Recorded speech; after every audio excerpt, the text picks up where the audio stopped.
Hello guys, welcome to my YouTube channel.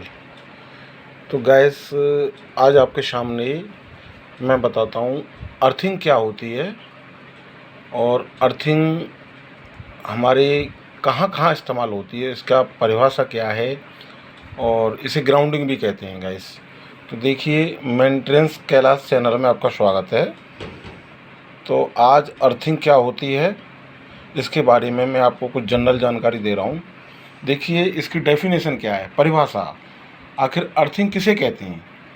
किसी भी विद्युत उपकरण, ठीक है, यानी कि कोई कूलर, पंखा, एसी, ठीक है, कि धातु युक्त, यानी कि धातु बोले तो लोहा, मतलब जो विद्युत का चालक हो, ठीक है, धातु युक्त बॉडी की अखंडता से अर्थ वायर्स के माध्यम से जमीन से सीधा संपर्क करना अर्थिंग कहलाता है। ठीक है गाइस। तो अर्थिंग हमें अनिवार्यता, यानी कि इसकी अनिवार्यता, यानी कि इसका महत्व क्या है। देखो, भारतीय विद्युत नियम के अनुसार 1956 के नियम से किसी भी इलेक्ट्रिकल उपकरण की धातु युक्त बॉडी को अर्थिंग करना अनिवार्य है। ये भारतीय विद्युत का नियम है, ये वाला। अच्छा, इसका प्रकार क्या है? ये कितने प्रकार की होती हैं? हमारे पास अर्थिंग कितने प्रकार की होती हैं? भारत में 4 प्रकार के अर्थिंग होती हैं। उसमें नंबर 1 है, सबसे जो 3 तो ये कॉमन है, पाइप अर्थिंग, प्लेट अर्थिंग और केमिकल अर्थिंग। और एक होती है तुम्हारी ये मोनो माइक्रोनाइड अर्थिंग। ये स्पेशल अर्थिंग होती है, ये कंपनी में या आईटी सेक्टर में यूज होती है। हमारे घरों में या तो पाइप अर्थिंग यूज़ कर सकते हैं हम, प्लेट अर्थिंग कर सकते हैं या केमिकल अर्थिंग कर सकते हैं। तो गाइस, ये 4 तरह की अर्थिंग होती है हमारे पास। ठीक है गाइस। अब देखिए, ये एक मेन टॉपिक है, घर की वायरिंग में अर्थिंग का महत्व। जो हमारे पास वायरिंग होती है घर में, उसमें अर्थिंग का क्या महत्व है। तो इसके लिए ये देखिए, मैंने दिखाया है, ये नॉर्मली पाइप अर्थिंग है हमारे पास। ये एक पाइप होता है, 3 मीटर या 2.5 मीटर, ये ज़मीन में यहाँ से नीचे इसमें होल होते हैं और इसके चारों तरफ नमक कोयला भरा रहता है।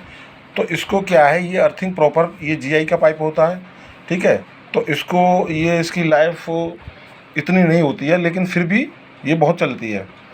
दूसरी है हमारी प्लेट अर्थिंग। प्लेट अर्थिंग में क्या है, ये कॉपर की स्ट्रिप होती है पूरी, यहाँ एक प्लेट होता है, कॉपर का प्लेट ले लो चाहे जीआई का प्लेट ले लो, यहाँ इसके साथ माउंट होता है और सीधा यहाँ पे ये भी लगभग 2-2.5 मीटर होता है। तो यहाँ पे हमारा पॉइंट मिल जाता है अर्थिंग का। तीसरा है केमिकल। ये सबसे इजी होता है, इसमें कुछ नहीं है, इतना सीधा सीधा गड्ढा खोद के हम इसमें दबा देते हैं, इसमें कोयला नमक की हमें आवश्यकता नहीं है। ये केमिकल इसके अंदर ही होता है, बस इसको ज़मीन में 2.5 मीटर अंदर डालना है और उसके बाद में सीधा हमें एक अर्थिंग पॉइंट मिल जाता है ऊपर। इसमें भी कोयला नमक होता है, इसमें भी कोयला नमक होता है। तो ये काफ़ी, अब ये इसमें दिक्कतें आती हैं, उसको चौड़ा गड्ढा करिए, उसके बाद में फिर उसमें नमक कोयला उसके बाद सेट करके लगाना है। तो गैस, ये जो अर्थिंग है ये बहुत ईजी है, इसमें कुछ नहीं है, इसमें हम अपने आप मार्केट से ला के इसे खुद कर सकते हैं। तो इसमें अब मैं बताता हूँ आपको। देखिए, ये हमारा सॉकेट है घर में, ये 5 पिन सॉकेट, 3 पिन सॉकेट जो भी होता है, ठीक है। हमारे पास में 16 एम्पियर है या 6 एम्पियर है। तो इसमें देखिए, एक पॉइंट है, फेस लाल वायर लगता है, इसमें सबको पता है।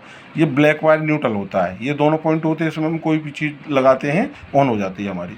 ये ऊपर एक बड़ा सा पॉइंट होता है इसमें, ये अर्थिंग पॉइंट होता है गाइस।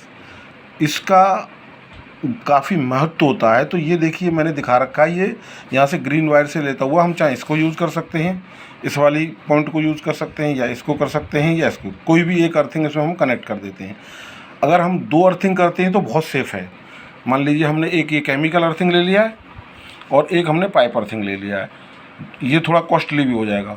तो इन दोनों अर्थिंगों को करेंगे, क्योंकि इसमें क्या है कि मान लीजिए कभी बाई चांस एक अर्थिंग काम नहीं करती है तो दूसरी सपोर्टिंग, इसलिए 2 अर्थिंग होना अनिवार्य है। तो गाइस, इसमें हमने यहाँ पे फेस दे रखा है अंदर सॉकेट में, यहाँ पे न्यूट्रल दे रखा है, यहाँ पे अर्थिंग जोड़ रखा है।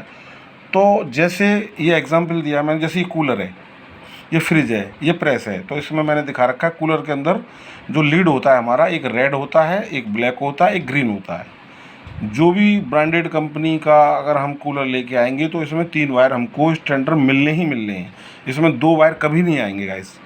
ऐसी फ्रिज में फ्रिज की लीड को अगर सील्डेड प्लग होगा तो उसको हम काट के भी देखेंगे तो ये 3 कलर निकलेंगे वायर के। ऐसी प्रेस में है गाइस, जो भी हमारा इलेक्ट्रिकल इक्विपमेंट है जो बॉडी से कनेक्ट होता है, जैसे हमारा CFL जल रहा है तो वो CFL होल्डर पे जल रहा है, उसमें अर्थिंग की रिक्वायर नहीं है। तो इसमें यहाँ से लाल में हमारा फेस चला गया, काले में हमारा न्यूट्रल चला गया, ग्रीन वायर जो होता है वो अर्थिंग पॉइंट में, यानी कि ये जो प्लग पॉइंट में जो सबसे ऊपर टॉप होता है, इसके अंदर एक पिन होता है यहाँ पे सबसे ऊपर वाला, उसमें ग्राउंडिंग पॉइंट होता है, अर्थिंग होता है। तो जब भी हम जैसे फ्रिज का टॉप हम इसमें लगाएंगे, लगाने के बाद तो यहाँ पे न्यूट्रल मिलेगा, यहाँ फेस मिल गया, यहाँ ग्राउंडिंग मिल गई। तो ग्राउंडिंग से क्या है, सीधा हमारा 0 वोल्ट से कनेक्ट है, ये भी 0 वोल्ट, ये भी 0 वोल्ट। तो आप कहेंगे कि दोनों 0 वोल्ट हैं तो फिर हमें जीरो इसकी ज़रूरत ही नहीं है। तो इसी चक्कर में कुछ लोग इसको नहीं कराते हैं, जबकि इतना महत्व है। अगर मान लीजिए ये कूलर है, कूलर के अंदर हमने ये 2 वायर से चला रखा है, तीसरा वायर यूज़ नहीं कर रखा है, तो इसकी बॉडी में अगर ये बॉडी से कनेक्ट होता है, यहाँ पे फ्रिज में भी बॉडी से होता है, प्रेस में भी बॉडी से होता है, तो इसका वायर अगर हम यहाँ नहीं लगाएंगे तो इस कूलर में कोई मोटर जल गया तो उसका जो मोटर जलने के बाद में उसकी बॉडी से कनेक्ट है मोटर, तो उसमें फेस आ जाएगा, फेस आ जाएगी तो उसकी पूरी बॉडी में फेस आ जाएगा। हम इसको जब भी टच करेंगे तो हमें शॉक लग जाएगा। और अगर मोटर भी नहीं जला है गाइस, अगर हमारा इसमें कोई वायर, फेस का वायर इसकी बॉडी के साथ गलती से टेप हट गया या कुछ भी एनीबॉडी हुआ है तो इसकी बॉडी में करंट आ जाएगा। अब बॉडी में करंट आने के बाद में ये इसमें हमको तो पता नहीं है इसकी बॉडी में करंट है, दिखेगा तो है नहीं हमें, जब हम टच करेंगे शॉक लगेगा तब हमको पता लगेगा गाइस।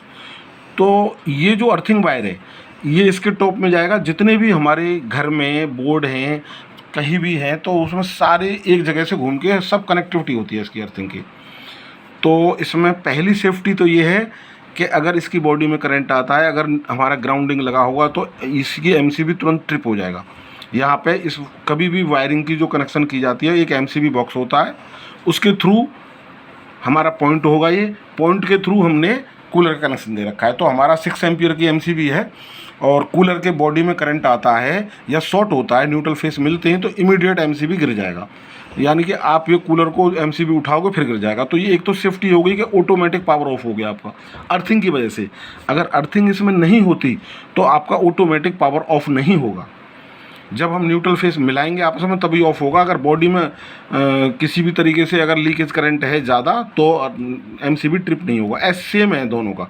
ऐसी प्रेस है, प्रेस का एलिमेंट शॉर्ट हो गया, उसकी बॉडी में करंट आ रहा है, अगर हमारी अर्थिंग आ रही होगी तो हमें शॉक भी नहीं लगेगा और हमारी MCB भी ट्रिप हो जाएगी, हमें पता भी लग जाएगा कि हमारी तीनों में से किस इक्विपमेंट में प्रॉब्लम है।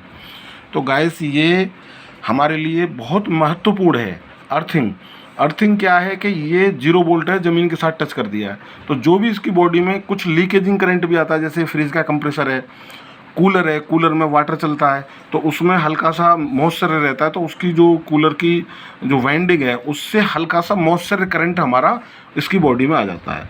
अगर अर्थिंग होगा तो वो जैसे कि हमारा मान लीजिए 50 वोल्ट या 60 वोल्ट इसमें वोल्टेज आ रहा है, मल्टीमीटर से मैंने फ्रिज में दिखाया था आपको।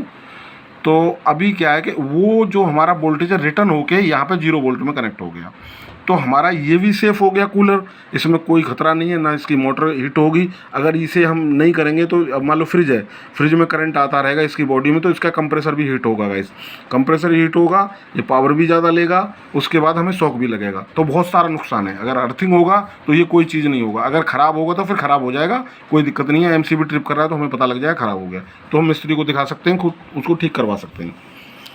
तो गाइस बस इतना ही है, ये हमारा वीडियो है, इसमें हम आपको यही दिखाना चाह रहे हैं कि अर्थिंग एक ऐसी चीज़ है इलेक्ट्रिक वायरिंग में, इसको बहुत ज़रूरी है इसको शामिल करना। Thank you guys.